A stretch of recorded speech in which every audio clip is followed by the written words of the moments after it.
News ગુજરાતમાં આપનું સ્વાગત છે। સમાચારની શરૂઆત કરીશું માંડવી બારડોલી જોડતો માર્ગ 3 દિવસથી બંધ છે। સૌથી મોટા સમાચાર આપને જણાવી દઈએ કે માંડવી બારડોલીને જોડતો માર્ગ 3 દિવસથી બંધ છે।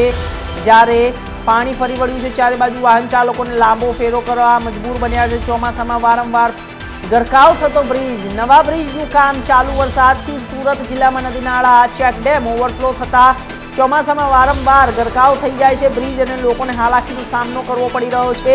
સૌથી મોટા સમાચાર આપને જણાવી દઈએ બ્રેકિંગ ન્યૂઝના માધ્યમથી, ઇન્ડિયા ન્યૂઝ ગુજરાતના માધ્યમથી, માંડવી બારડોલીને જોડતો માર્ગ 3 દિવસથી બંધ છે। લોકોને જ્યારે મુજલાવ જે આ જે બ્રિજ છે તે સંપૂર્ણપણે રાહદારીઓ માટે પણ બંધ થઈ ગયો છે, જે પાણી ઉપર ફરી વળ્યા છે। આપને જણાવી દઈએ કે લોકો મજબૂર બન્યા છે, ફરીને જવા માટે લોકોનો સમય પણ બરબાદ થઈ રહ્યો છે। આ સાથે લોકોના જીવ પણ જોખમમાં મુકાઈ રહ્યા છે, જ્યારે બ્રિજ પાણીથી પૂરેપૂરો ઢંકાઈ ગયો છે। આપ દ્રશ્યો જોઈ શકો છો કે કેવી રીતે આ બ્રિજ ઉપર પાણી ફરી વળ્યું છે ચેકડેમનું, અને આ તમામ રસ્તા બ્લોક કરી દીધા છે। વરસાદે માજા મૂકી છે, પરંતુ હાલ અત્યારે ચેકડેમોમાં પાણીના આવક થવાથી મુજલાવ જ્યારે આ જે બ્રિજ છે